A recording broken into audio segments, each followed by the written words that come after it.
Hind Defense Aspirants. Welcome back to my channel SSP Success.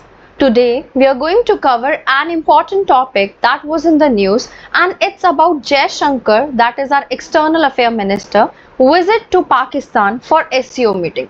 What is the organization and what is its significance, that we are going to discuss. It's very important for your upcoming AFSP, SSB in terms of GD, lecture and international organization.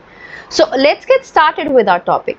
See, before moving ahead with the topic, I would like to request all of you. देखो, अगर आप लोग जो है videos को like करते हो तो वो हमें हेल्प करता है. सिमिलरली जैसे वीडियोस के थ्रू आपको हेल्प मिलती है, right? So I hope you guys will understand this, right? Okay, context है क्या? देखो, एस जयशंकर की पाकिस्तान विजिट को लेके है.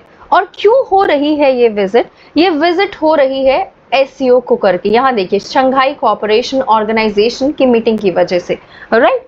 तो ऑब्वियसली उसमें इंडिया के हेड ऑफ स्टेट्स को बुलाया गया, मीनिंग प्राइम मिनिस्टर मोदी को. लेकिन उनके बदले कौन जा रहे हैं या गए हैं? एस जयशंकर, मतलब जाएंगे, आई एम सॉरी, 15 से 16 अक्टूबर को. तो एस जयशंकर जो हैं वो जाएंगे मीटिंग को अटेंड करने. सबसे पहले एससीओ है क्या वो हम जान लेते हैं. देखो, एससीओ एक सब रीजनल ग्रुप है और ये ग्रुप ऐसा है जो पहले शुरू हुआ था 1996 में एज अ शंघाई 5, जिसमें 5 कंट्रीज हुआ करती थी. China, right? उसमें चाइना थी, आपका किर्गिस्तान था, तजाकिस्तान था एंड कजाकिस्तान था, राइट? फिर 2001 में यहाँ पे देखिए ओरिजिन कंट्रीज कौन सी थी? China, Russia, Kazakhstan, Kyrgyzstan and Tajikistan, right? फिर 2001 में क्या हुआ? 2001 में चीजों में बदलाव आया, फिर बनता है ये एससीओ, बिकॉज ये ग्रुप एक्सटेंड हुआ जब इसमें उज्बेकिस्तान एक नया मेंबर बन के आया, राइट? अब उसके बाद क्या होता है जब नया मेंबर बन के आया, और आज के टाइम पे आप देख सकते हो इंडिया पाकिस्तान सब मेंबर स्टेट है इस ऑर्गेनाइजेशन के. और जब एससीओ बना ना, तो उसकी रेलेवेंस क्या थी? एससीओ बना था सिक्योरिटी चैलेंज को काउंटर करने के लिए, और शंघाई 5 में सिर्फ 5 कंट्रीज थी. एक तो पूरा का पूरा यूएसएसआर था पहले, और जब ये यूएसएसआर टूटा तो उसमें 5 रिपब्लिक्स बने सेंट्रल एशिया में, जो चाइना एंड रशिया के बीच में सैंडविच थे. और इनके बीच में होने की वजह से वहां पर कोई भी सिक्योरिटी चैलेंज होता, रेडिकलाइजेशन होती, तो वो बहुत बड़ा चैलेंज होता रशिया एंड चाइना के लिए. इसी चैलेंज को काउंटर करने के लिए, और अमेरिका जो है इस सेंट्रल एशिया में कहीं ना कहीं ज्यादा क्लोज ना हो जाए इन न्यू जो बनी हुई कंट्रीज है उनके साथ, और अपनी आइडियोलॉजी और फिलॉसफी उन पे ना थोपते, उसको पुश ना दे, इस चीज को काउंटर करने के लिए चाइना एंड रशिया ने शंघाई 5 की शुरुआत की थी. तो इस तरह फॉर्म हुआ एससीओ, राइट? अभी करंट मेंबरशिप की बात कर लेते हैं एससीओ की. करंट मेंबरशिप में India, Iran, Kazakhstan, China, Kyrgyzstan, Pakistan, Russia, Tajikistan, Belarus and Uzbekistan है. Total 10 countries. रिसेंट एक्सपेंशन में बेलारूस ने ज्वाइन किया है as a full member. Observer state कौन कौन है? Afghanistan and Mongolia, which have non voting observer states. ये भी एंगेज है बट फुल पार्टिसिपेंट्स नहीं है. अपार्ट फ्रॉम दैट, एससीओ आया क्यों एग्जिस्टेंस में? जैसे कि मैंने अभी अभी आपको बताया, एग्जिस्टेंस का रीजन यही था, सो दैट किस चीज को, ये जो थ्रेट है एक्सट्रीमिज्म का और रेडिकलाइज्म का, उसको काउंटर करने के लिए एससीओ जो है एग्जिस्टेंस में आया, और इन सब चीज़ों को, इन सब कंसर्न्स को एड्रेस करने के लिए, और एक मेजर की ऑब्जेक्टिव था अमेरिका की आइडियोलॉजी को प्रिवेंट करना, राइट? एससीओ को इंपॉर्टेंस की बात कर लेते हैं. देखो, सिक्योरिटी कोऑपरेशन, राइजिंग जो बढ़ते हुए थ्रेट्स है ना एक्सट्रीमिज्म के, सेपरेटिज्म के, टेररिज्म के, पर्टिकुलरली आपने सेंट्रल एशिया में देखा होगा, तो उसके लिए एक यूनाइटेड अप्रोच की रिक्वायरमेंट है. एससीओ फैसिलिटेट करता है intelligence sharing, joint military exercises, strategic planning, so that हम रेडिकल आइडियोलॉजीज को कॉम्बैट कर सके.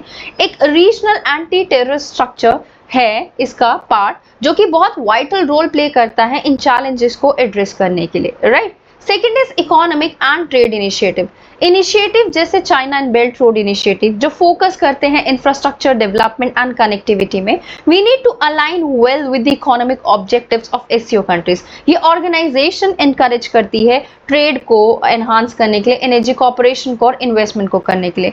ये प्रमोट करती है एक मल्टीपोलर वर्ल्ड ऑर्डर। एससीओ एक क्रिटिकल फॉर्म ऑफ फॉर है रशिया एंड चाइना, और वो एडवोकेट कर सकती है for an alternative world order जो काउंटर करते हैं वेस्टर्न इन्फ्लुएंस को। अगर हमने मल्टीलेटरल फ्रेमवर्क को प्रमोट किया तो मेंबर स्टेट्स जो क्या कर सकती है, परस्यू कर सकती है रीजनल सॉल्यूशन, और वो डिमिनिश कर सकती है वेस्टर्न डोमिनेंस को in international institution.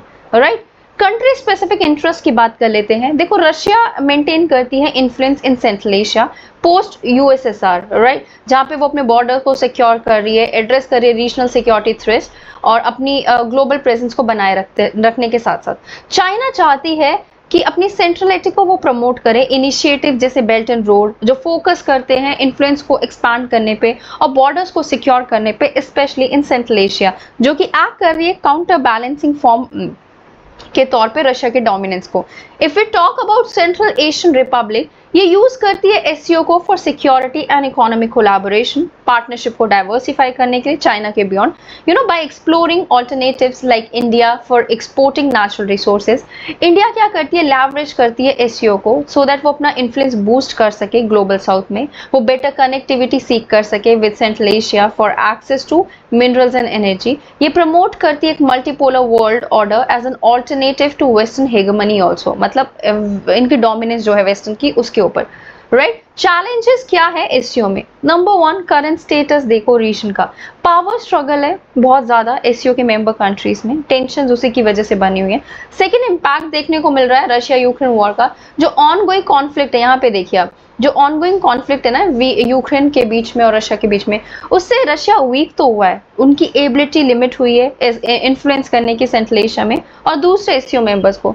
Rising militancy and civil strife, militancy और सिविल अनरेस्ट जो है देखो बढ़ता जा रहा है सेंट्रल एशियन रीजन में, जो कि सिग्निफिकेंट सिक्योरिटी चैलेंज पोज कर रहा है for member states. Next we have Middle East conflicts, जो वॉर है ना ईरान और इसराइल के बीच में, वो अनदर लेयर ऑफ कॉम्प्लेक्सिटी को ऐड कर रही है, जो फर्दर रीजनल सिक्योरिटी के डायनामिक्स को स्ट्रेन कर रही है। Next is US sanctions on Russia, America के जो सैंक्शंस है रशिया पे, वो कोलैबोरेशन को हिंडर करते हैं अदर एससीओ मेंबर्स के, और वो इसको रिस्ट्रिक्ट करते हैं उनकी कैपेसिटी को to lead effectively.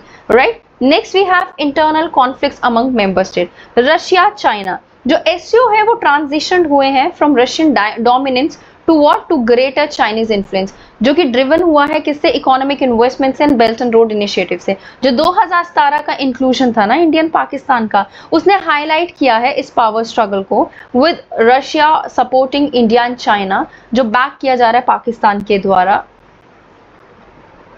Right, India and दूसरे मेंबर्स की अगर हम बात करें, जो ऑनगोइंग टेंशंस है ना इंडिया एंड पाकिस्तान के बीच में as well as between India and China, वो इन चैलेंजेस को और बढ़ाती है, ऑर्गेनाइजेशन की एबिलिटी को लिमिट करती है कि वो कोहेसिवली या फिर मिलजुल के फंक्शन कर सके। राइट, डाइवर्जेंट इंटरेस्ट है, देखो कॉमन ऑब्जेक्टिव तो है लेकिन सबकी डिफरिंग स्ट्रैटेजिक इंटरेस्ट है मेंबर स्टेट्स की। इंडिया की अलग है, सेंट्रल एशियन रिपब्लिक की अलग है, आपकी रशिया एंड चाइना की अलग है, जो कि कहीं ना कहीं सब्सटेंशियल चेंजेस इनैक्ट नहीं करने देती है। इन चैलेंजेस के बावजूद एससीओ एक सिग्निफिकेंट मेंबर रहा है और उसका जो स्कोप है वो इंक्रीज हुआ है फॉर कोऑपरेशन और डायलॉग अमंग मेंबर स्टेट। वो उनको अलाउ करता है कि वो शोकेस करे अपने इन्फ्लुएंस को ऑन ग्लोबल स्टेज, अगर वो fully successful, even if fully successful outcomes जो है वो लिमिटेड है। कंक्लूजन की बात कर लेते हैं, देखो एससीओ बहुत क्रूशियल है अगर हम इसके हिस्टोरिकल लैक ऑफ डायलॉग की बात करें बिटवीन इंडिया एंड पाकिस्तान।